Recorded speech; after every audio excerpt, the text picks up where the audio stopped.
don't feel sore the next day or a day or two later, then chances are you're not out of your comfort zone. You're really not pushing yourself hard enough. Freddie Bursey, an amateur bodybuilder here in Fort McMurray, used his own advice to pursue a dream in the sport of bodybuilding. A dream that didn't exist 5 years ago because he definitely does not have the size he has now. It all started with a guy at work. He was into lifting and going to the gym and stuff. And I don't know, when I was like a kid and stuff, I was always like, I'll never go to the gym, I'll never go to the gym. What do I need to do that for? I don't see the point in it.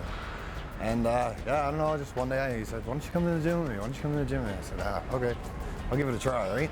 So then I went with them. I was pretty weak. It was a little embarrassing, like very weak.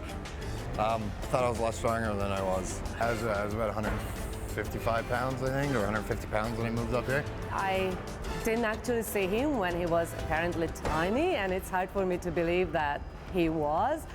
But I just know him from the time that he was really fit.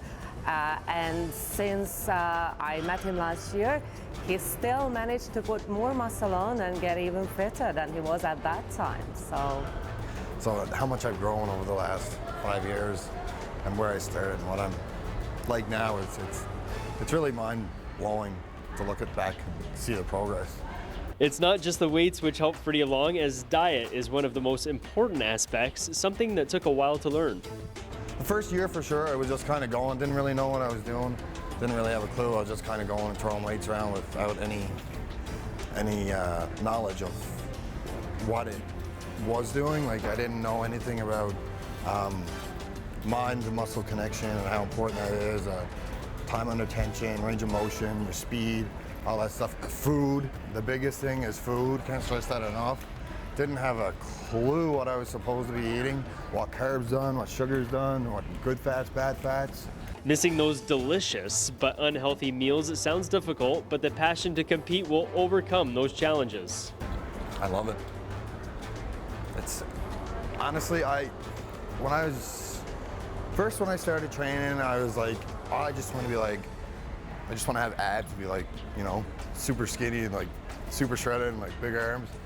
And then I was like, I don't understand why anybody would go and step on a stage in man thongs. It looks so stupid. But then I started to take over that role and I tried it out and I love it. And then I competed in my first show, which was the Muscle Beach Fall Classic in Edmonton, and I got third place. And I said, okay, well, I'd like to continue doing this, and I had a goal in mind, and my goal was to reach a national level stage, so against, you know, all of Canada, and that's what I'll be doing now in July. So come July, Freddie will be on the big stage in Edmonton, competing nationally in his man thongs, but doing it because he loves the sport, and his dedication to the sport is noticed by many. It's just hard not to know him because he's here all of the time, every single day, whether in the morning or midday or afternoon. I know he works shifts, so it's hard for him to make it, yet he does every single day. I do 12-hour shifts at work. I come home after work on a day shift. I come to the gym. After a night shift, I only get 5 hours sleep. I'm up at 2:30 and I'm down here for 2 to 2.5 hours every day, day in and day out.